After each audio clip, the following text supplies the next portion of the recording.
So in the morning, we are going to be giving you some practice managing some difficult debriefing situations. And so we've got a video tonight to sort of talk through some of the techniques that we use to meet these challenges. And we've also modeled what that might look like in a debriefing to get you ready for tomorrow morning. And so we've kind of got 5 archetypes of challenging debriefing situations that might come up that I'm going to talk about in this video. I also would like to refer you to an article called Managing Difficult Debriefings by Vince Grant and colleagues that you'll find in the Supplemental Learning Resources section of the Learning Management System. So the first challenging debriefing situation I want to talk about is when you have that learner who's sort of dominating the debriefing because they're very talkative. Happens a lot. Often they have many good things to say, and I think a lot of what drives that talkativeness is just their enthusiasm for the simulation and the debriefing and their desire to participate. Unfortunately, then things get a little bit unbalanced as one person is sort of taking up all the airtime and you're not hearing from other people. Our recommendation for how to deal with that person is just to deal with them very directly. Wishing and hoping that they would be quiet, I found generally does not work, and so a more direct approach is more helpful. And so you can just say to them something along the lines of, Susan, you've had a lot of good input in this debriefing. I really appreciate everything that you have to say, but I'd like to hear from somebody else right now. So if you could just hold on to that thought for a minute, let's hear from some other people. You can also kind of use a physical thing like a touch on an arm to ask people just hold that thought for a minute. But we've modeled what that looks like, and it might look something like this. Thank you, Janice and Melissa, for participating in the care of Mrs. Carter. I'd like to take some time to debrief the case, and I just want to get started with hearing your initial reactions. Sure. I mean, for me, it was like, it's what happens on a day-to-day basis. I mean, the other day when we had the paramedic come in, same thing, the way you had it over there with the catheter being kinked, and then the thing on top, all of the tubing and everything on top, which reminds me, because like the other day when we had the trauma that came in and there was like blood on the floor and people were slipping on it. I mean, that could have happened in there too. And so I just think it's great that we get to practice this here and especially with all the right. So thank you, Janice. So I'm gonna pause you for a sec. That's so important because you're linking, real clinical practice to simulation and the cases that we're here to learn about. But I'm really interested in hearing from Melissa as well. So then the opposite of the talkative dominant person is when you have one person or sometimes more than one person who are just kind of really quiet and not participating in the debriefing. And again, I find the best way to engage a person who's being quiet or not participating in the debriefing is to just be really direct about it. Now, I shy away from this idea of cold calling because to me that sounds a little bit unkind. And I like to think of it more as looking for an opportunity to invite that person into the conversation. And so what I do with people who are quiet is I'm sort of scanning, and when someone makes eye contact with me, then I land on that quiet person. And I will say something along the lines of, Kate, we haven't heard a lot from you in this debriefing, and I can really see the wheels in there turning, and I think you've really got something on your mind. I'd love to know what's on your mind if you'd like to share, and invite them into the conversation. And so maybe it looks something like this. So guys, I want to talk to you about the moment when you entered Mrs. Carter's room.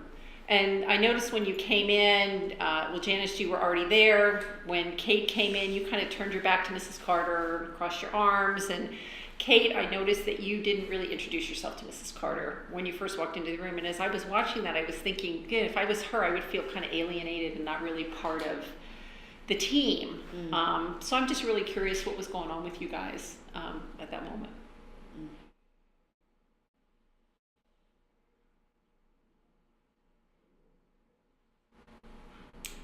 So Kate, how about let's walk back to that moment in the sim, if you can. You walked in to see Mrs. Carter, and I'm just curious kind of what was running for you when you walked into the room. Well, it was a very, I had a long list. I thought we had a decision on what her plan of care was. And then one thing that happens sometimes in simulation is when people have problems with realism, or they sort of have something we call like simulation denial. For some reason, they're a little bit stuck on the fact that the simulator wasn't operating properly or there was something wrong with the environment, and that's what interfered with their ability to engage in the simulation and the debriefing. It happens a lot.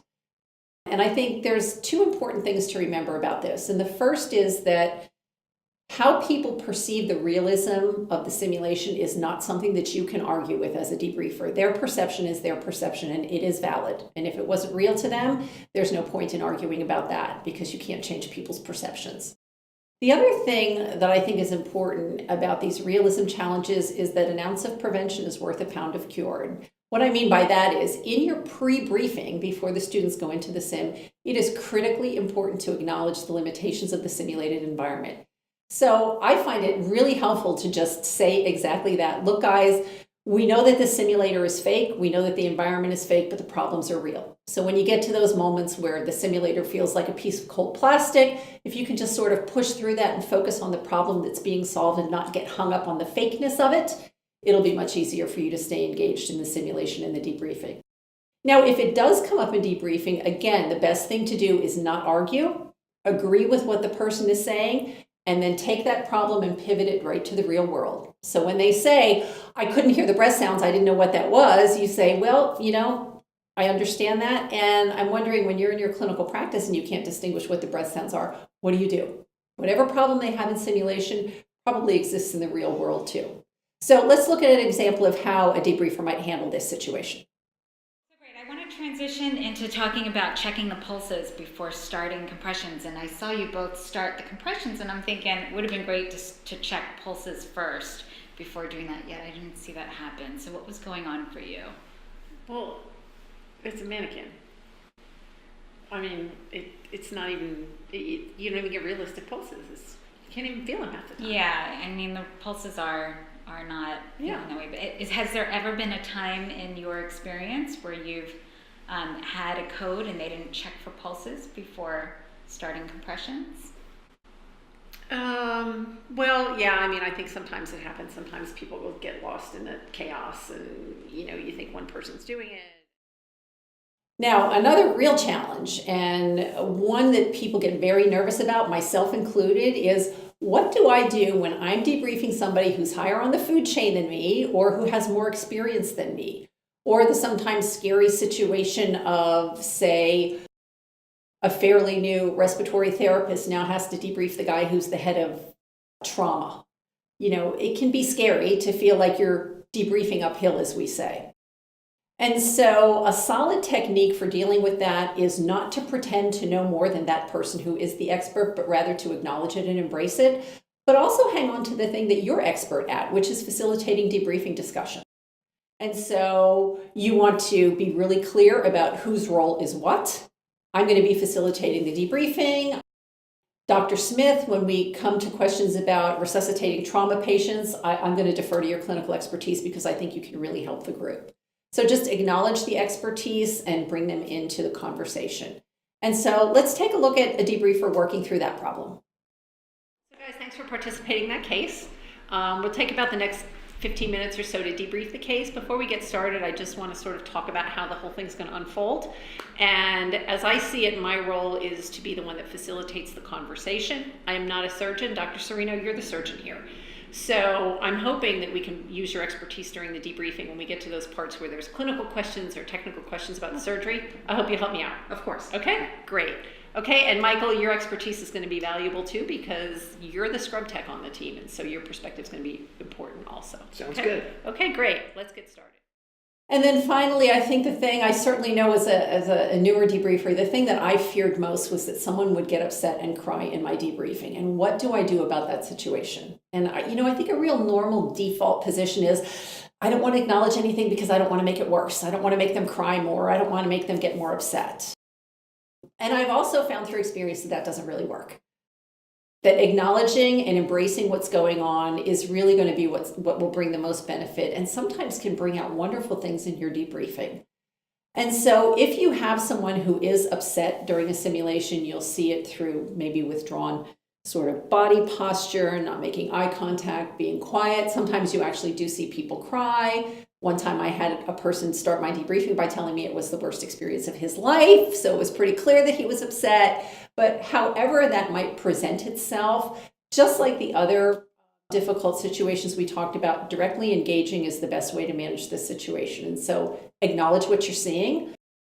James, it appears to me you might be upset. Your face is kind of flushed. I see that you're not really making eye contact with people.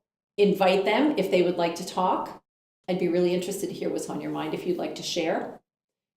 Give the person some choices. Would you like to talk about this now? Do you want me to go on with the debriefing and circle back to you? Because when people are upset, they're feeling sort of out of control, and giving them back some control may help them to feel a little bit better. I don't usually invite the person to leave the room because I don't want an upset person leaving my debriefing unless I have a co-debriefer that can go with them. So that may be a choice that you might want to give too. So we think of the acronym ACT, A-C-T, when we're thinking about dealing with upset people. A being acknowledge what you're seeing. C being give choices. Do they want to talk? Do they want me to move on? And then T is just to talk. Whatever the person says, build on what they're saying. Generally, we find if people are upset in debriefing, they're usually upset at their own performance during the debriefing. And so one thing we don't want to do is meet that upset with platitudes of, oh, no, you were fine. If a person is upset about their performance, I think normalizing the challenge of the situation, normalizing the difficulty of the clinical problem, and validating those emotions. And if you can empathize and tell a story of when you were in a similar situation, I think that can also make an upset participant feel like they're not so far outside the norm for being upset about this. So let's have a look at a debriefer managing an upset participant. Yeah, so that moment in the simulation, there was like so much chaos. There was all this noise in the room. I could hear a lot of people yelling orders, but I just wasn't really clear on. Mary, that's a really good point. Would you mind just holding it for a minute? Sure. I just want to check in over here with Kate. How are you doing, Kate? Well, I'm just, I really should have treated the pneumothorax sooner. Okay, I can see how you feel that way. Mm-hmm. Do you want to take some time talking about that? You want me to come back to that? What works for you here? I guess we can talk about it. I just think that it was obvious. I'm not sure it was that obvious. I should have needle decompressed so much earlier, and then we wouldn't have ended up in the arrest situation that we ended up in. So, this case, it actually happened, and I was a part of it, and this does happen. It happened to me. It happened to you during the case. And so I think it's worthy of discussing how we get to this point, how this actually happens, because I think there are ways that we could prevent it from happening in real life.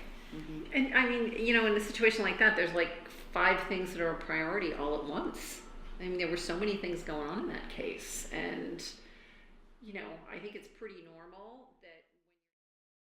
So we've presented our ideas for managing 5 archetypes of difficult debriefing situations. I hope you found this helpful, but I think that if I can give you any advice at all in dealing with some of these situations is to do what we've been doing through this whole course, which is to be transparent about your thinking, to engage with your learners, to invite them to join into the debriefing either by being more talkative, less talkative, and just maintain that teacher-learner relationship and that human connection as you navigate these challenges with your learners.